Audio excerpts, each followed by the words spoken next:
Oh, that's good. That's a good cup of tea. Welcome to DisabiliTEA, a special edition of the Finding Avalon podcast. I'm Jenna, a disabled advocate and creator from Atlanta, Canada. On this show, I invite other disabled advocates and community allies to spill the tea with me on all things disability. And today we have Dr. Laura Sanchini joining me from Ottawa, Ontario. Welcome to the show. Thanks for having me. It's exciting. Oh, I'm so glad to have you here. So, Laura, you're a curator, an oral historian, and a craft scholar who specializes in the study of women's domestic craft. And you're also a songwriter and member of the indie acoustic duo Good Folk. And you describe yourself as a proud cat lady with two rescued kitties called Daisy and Meadow. I also understand that you grew up with a disabled sibling and was yourself later diagnosed with ADHD at age 40. Now, that's a lot of lived experience. So, Laura, are you ready to spill some disability? I'm definitely ready. So, what have you brought for tea today? Well, as you know, Jenna, I love tea because you can't live in Atlantic Canada for 10 years without developing a fondness for tea. So the tea that I brought, it's from the Cape Breton Tea Company. And the blend is Nova Scotia Harvest. It's a blend of green tea, maple syrup, blueberries, apples, cornflowers, rose petals. It's really pretty. It's a very warm floral green tea. I got it when I was in Cape Breton last. And I got it at this very cute little country store in Waikagama called The Farmer's Daughter, which Yeah. every, everyone should visit. It's a very cute, just on the highway in a very cute village. I love Cape Breton. Spend a lot of time there doing research for my PhD, so it has a very special place in my heart. And the mug that I'm drinking it in was actually made by a colleague of mine at the museum where I work. Her name is Anne, and she is a potter, as a hobbyist potter. And I think all of us who worked with her have bought her mugs because they're really beautiful. They have really nice shapes and they feel good. They have a nice heft to them. I like a hefty mug. And they're Hmm. big. I like a big mug. Yeah, that's a good brew right there. Well, thanks for sharing about that. I'm gonna have to look for that particular tea blend, and I know exactly the place you're talking about. So thank you for sharing that because other tea aficionados are gonna enjoy that. Mhm. And so for me, my show and tell, I'm drinking my tea from a teapot and a mug by Reiku Pottery. And the maker is Rachel Dragland. She's from Newfoundland and Labrador and sells her work out of a beautiful little bookstore and craft studio called Running the Goat Mm. Books and Broadsides, and is in Torres Cove on the southern shore on the Irish coast where I'm from. And in my cup is Sense and Sensibility, the Ostentatious Blend, which is a great name. And it's by the Teapothecary here in Nova Scotia. So that's what I've got. I love the tea culture of the Maritimes. I miss it. Sometimes real change starts with a conversation over a hot drink, just like this. So, Laura, what disability related topic would you like to spill the tea about? Well, I thought today an interesting topic of discussion would be how to curate a life as a high functioning neurodivergent, a late diagnosed. So, yeah, I was diagnosed quite late in life, in my late 30s. It was actually during the pandemic when everyone was home. And I was spending a lot more time on social media than I normally would. And a former dance teacher of mine posted something about her recent diagnosis of ADHD.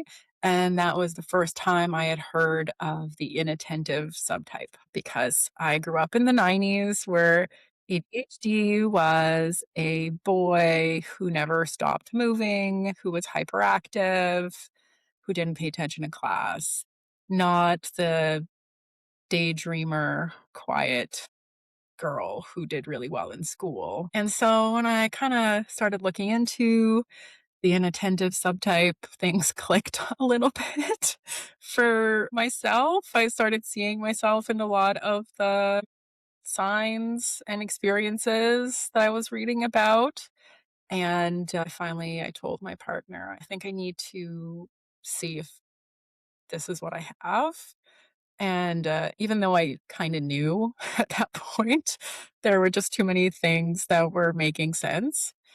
So I finally sought a diagnosis, and I was diagnosed as the ADHD inattentive subtype, though the doctor did say that I do have some hyperactivity because in the way I speak. So, which fair. And it was really nice to have a diagnosis because it affirmed what I had been thinking about myself, but it also made sense that things that I always thought were personality flaws were actually my ADHD. And so I started understanding myself a bit more. I started understanding my brain a bit more and how it had and continues to affect my relationships, my work, how I move through the world.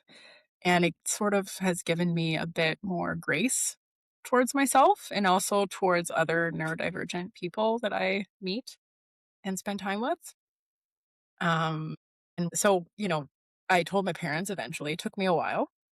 I told my parents eventually, not knowing how they were going to react because, I also recently discovered that OCD is neurodivergent and my brother has OCD. So not knowing how they were gonna react to that. And so when I told them, I explained that I had inattentive ADHD, and my mom's reaction was to look at my dad and say, "Oh, you're who she got it from." And and then my dad turning to me and saying, "Wait, but how did you get a PhD if you have ADHD?" And I said with great difficulty, actually, um, because yes, being hyperfixated on a topic was very helpful in getting a doctorate. Having special interests when they aligned with what I was doing, really, really great. Having ADHD makes me very sensitive to other people's energies, and being an ethnographer, that's a really good skill. Uh, Absolutely. mhm. But But I think it also helped me to come out to my parents in that way so that they could also understand me a bit better. They started saying things like, "Oh, this is really explaining teachers' comments to us about how you were a bit of a daydreamer and you were so bright and so like verbally skilled, but you never did as well as you should have or could have in school, even though I was a good student." And so that was also really nice. And then they also said, "How did we miss this?" Because both my parents are teachers. But I think all of us in the 90s had a very narrow definition of what ADHD was. 100%. Percent. 100%. Yes. Yeah. And it's different now. And I think that's a really good thing. Um, and I think about how many people had to live life more difficultly because we didn't get the supports we could have used. I think about my life and I think, yeah, on the surface it's like, great, she got a PhD. She must not have suffered that much in school, but it was tough. It was fighting my brain a lot to get to the end. And a lot of it was just stubbornness to get to the end, you know? And in some ways, when I think about sort of life as a late diagnosed neurodivergent human, that I have a lot of privilege, that I need to acknowledge that. Like I have a lot of privilege to have been able to shape my life and my career in ways that support and accommodate my needs without even recognizing that that's what I was doing. Getting to go to grad school and finish a PhD in a topic that I was hyper fixating on is not something that a lot of people get the chance to do. And I was very lucky to find a career as a curator that was adapted to neurodivergence. Like when you work as a curator in a national museum in a research department, my life was based around my special interests. And in a lot of ways, it was sort of accidental that I was able to land in this career that was adapted to my neurodivergence. I get to spend all of my time focusing on the things that I'm really, really interested in and things that are adjacent to my special interest. And that includes being a craft curator, as a craft scholar, and working as an oral historian. And now that I manage the research division, it's even more I find even more adapted to my special neurodivergent needs because I do a lot of high level brainstorming. I have a lot of meetings with people, a lot of discussions, but not a lot of detailed administrative work, which is something I've always struggled with. And so it plays to my strengths in a lot of ways, into like the big creative thinking that I can do really quickly on a lot of different topics. And so it's been I like to think of it as like I've unconsciously created a life that accommodates my needs and that I'm very, very privileged to have been able to do that because I don't know what it would have been like if I couldn't do that. It's Yeah. it's a struggle every day. Like I feel like there's parts of me that are always fighting my brain. Which, when you've spent, several many decades masking, it's hard to even recognize that you're doing it sometimes. I have gotten a lot better about saying, "I am neurodivergent, I have ADHD," and just I don't hide it from people that I spend time with, whether that's at work or in my personal life, because if somebody is neurotypical, I'm going to act in ways that they might think I'm being rude by not listening, or that I'm being dismissive, or that I have big emotional reactions to things. And that is just part of who I am. And I'm or doing or challenging or yes. undermining. When we Mhm, ask questions or we're curious or we just really want to understand, it's a communications difference, right? And somebody mhm, else might be reading between the lines. We don't tend to do that. We want to know the detail, and some people are like, "Are you challenging me?" And no, it's the opposite. My asking this mhm, is not a challenge. It is not being difficult, and is certainly not dismissing you. I wanna build something with you, right? mhm. Yeah, and it's an interesting challenge. At work, I will say I have no stats to back this up. I people who have advanced degrees and who are scholars and academics, I think there are higher rates of neurodiversity in us. And so I am amongst my people in a lot of ways. And and then in a lot of ways I have to be the bridge between them and the rest of the world and the rest of the museum who might not be, and find ways to be the bridge, which is an interesting experience.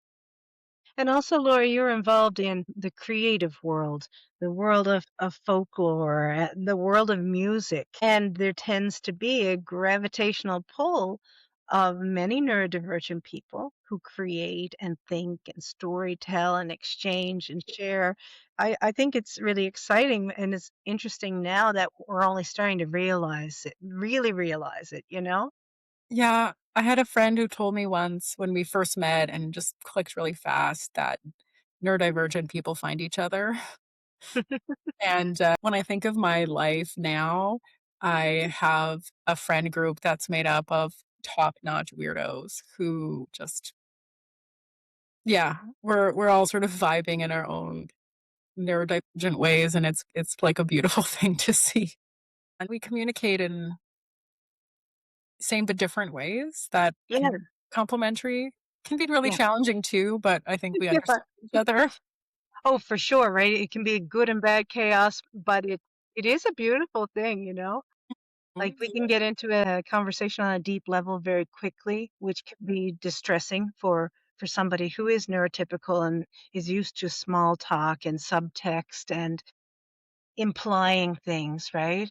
Whereas we just kind of lock on and let me download this special interest information to you, or let's have a very deep discussion about. You see, people will have one of two reactions usually, like, oh, whoa, pull away, kind of, because it is very different. It is a different neurotype, right? It's a different expression. And then you have people who are like, tell me more.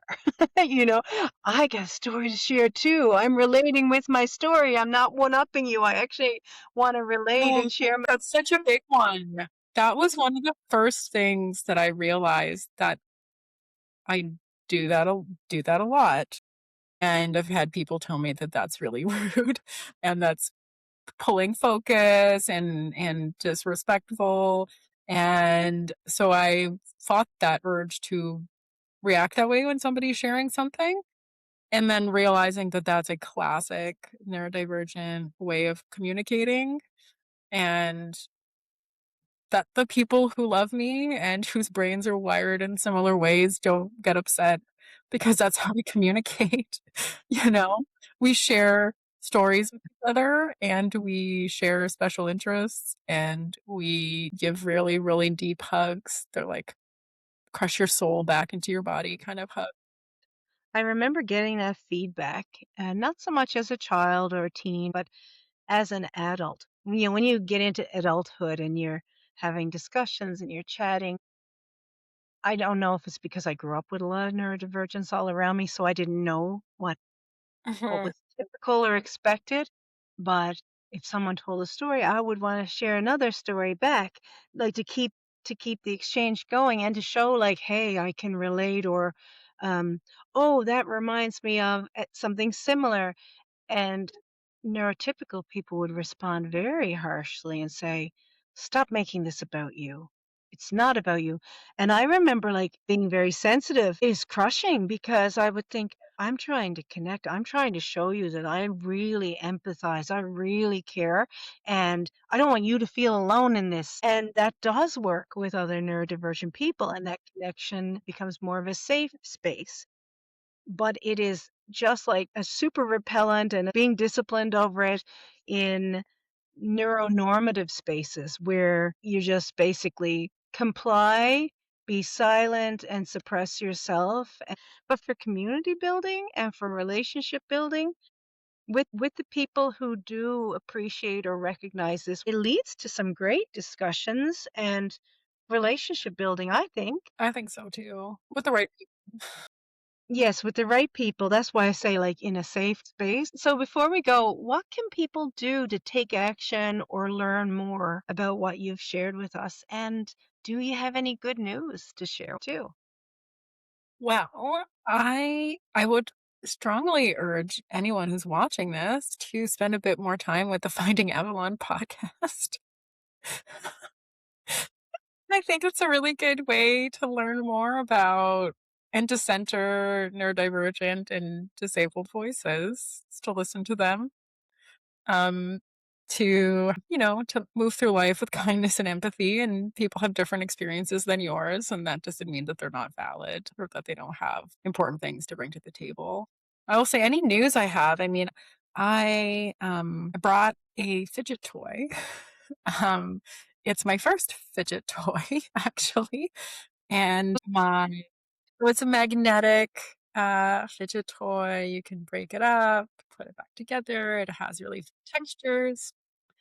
I got it for Christmas this year from my lovely partner, Ian. When he gave it to me, he said, "It's for your special brain."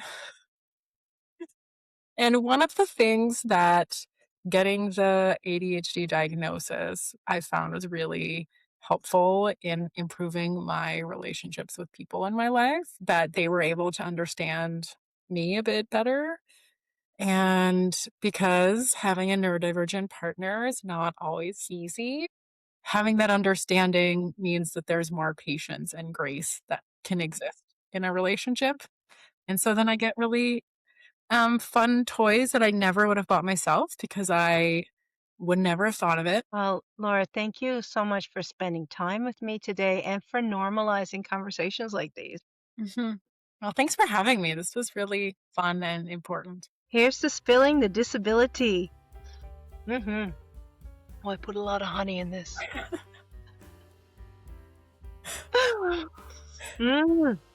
Too Oh, much. Lord, I won't be sleeping tonight.